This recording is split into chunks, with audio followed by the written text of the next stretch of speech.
Chapter 17. Chance. Gitano's was nearly exactly as Chance remembered it, except that the paint was a little faded, the upholstery a little more worn, and Gitano a little rounder and a little grayer than Chance remembered him. However, his booming personality had not changed a bit, which was evidenced by his loud greeting when he recognized Chance. "Is that Chance Overstreet come back home?" The boisterous Italian wiped his hands on his apron before pulling Chance into a hug.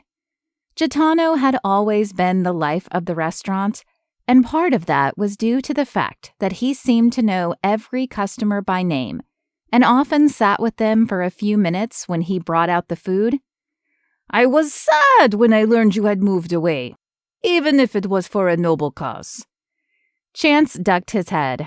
The military was certainly a noble occupation, but he hadn't joined it with that in mind. No, he'd been running away. "It's good to be back, and good to see you, Gitano." Gitano nodded at Merribeth and Lucas.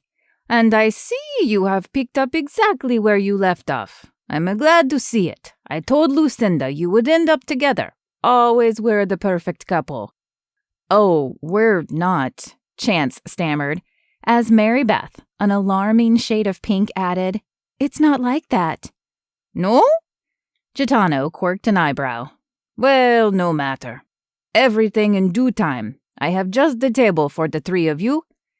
He led them to a table near the back and away from the other diners, obviously hoping it would be quieter and allow them to talk. Gitano was definitely not a master of subtlety. He handed them menus which had been updated from what Chance remembered, flashed a smile, and disappeared.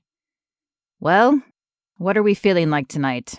Pepperoni? Hawaiian? Street cheese?" Chance knew how Merribeth used to like her pizza. Hawaiian had always been her favorite, but he had no idea how Lucas preferred his. "Hawaiian!" the boy said, pumping his arm into the air. Chance chuckled as he nodded. He didn't know Lucas's father, but it was clear the boy took after his mother in a lot of areas. He had her same shape of eyes and bright smile, but his face was rounder and his nose a little wider.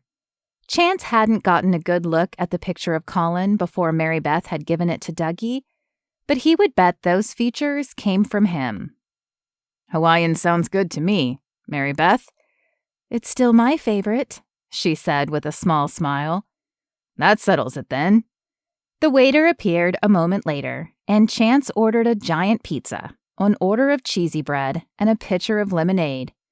"Wow, that's a lot of food," Lucas commented with wide eyes.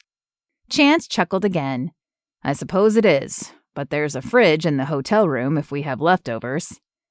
Lucas's brow furrowed, and he turned to Merribeth.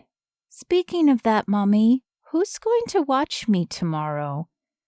Her eyes flicked to Chance's, and he realized he hadn't filled her in on his findings. "Well, we are in the process of opening a kids' center full-time at the lodge, but tomorrow it will be a very nice lady named Tiffany." Tiffany had been recommended from a local nanny agency, and more than willing to come and spend a few days in the resort. Evidently, she was hoping to get her own license one day and open her own center. If she worked out, maybe Chance could hire her to run the one at the lodge. "What will we do?" "There's the pool, so she could take you swimming," Merribeth said. "Or maybe she can take you sledding." His eyes lit up. "That sounds like so much more fun than Miss Edith's. Can we stay at the hotel for a few days?" Though Lucas didn't pick up on it, Chance noticed that Merribeth's smile didn't reach her eyes, and he knew worry gnawed at her. He hated that he couldn't take all of it away, but he was determined to shoulder as much of it as he could. Dinner was much livelier with Lucas's constant chatter than Chance was used to, but Lucas was a well-behaved kid. When the check arrived, Chance whipped out his credit card before Merribeth could even offer. "Thank you for dinner and for letting us stay here." she said as he dropped them off at their room after dinner. Lucas had run ahead of her into the room and was already rolling around on the bed he had claimed for himself. Chance smiled at the scene before focusing back on Merribeth. "You're welcome for dinner. As for this place, it's always available when you need it." He wanted to reach out and tuck her hair behind her ear. He wanted to kiss her, but he could tell that she still wasn't ready. "I'm just a phone call away if you need me." The mental battle he could see raging in her eyes gave him hope that one day she might trust him again with her heart. He could bide his time and wait for the day, as long as he could keep her safe. "Good night," he whispered, and then flashed her a wink before turning and walking away. He smiled as he counted the seconds until he heard her door close. She'd obviously watched him for a bit before stepping inside. His smile remained as he headed to his place to grab an overnight bag, but it faded as he recognized the older model truck parked in his driveway. Why was his father here, and how had he found where he was staying? He hadn't seen his father in 8 years, not since the day he'd informed them of his affair over dinner and then packed up and left. Taking a deep breath, he exited his car and walked over to the truck. His father, looking exactly the way Chance remembered him, sat reading a book in the driver's seat. Chance rapped at the window to get his attention. "What are you doing here, Dad?" he asked when his father opened the door. He was working on forgiving his father, but he certainly wasn't there yet. "Hello to you too, son. Can't a father come by to see his son when he hears he's back in town?" Chance sighed and ran a hand through his hair.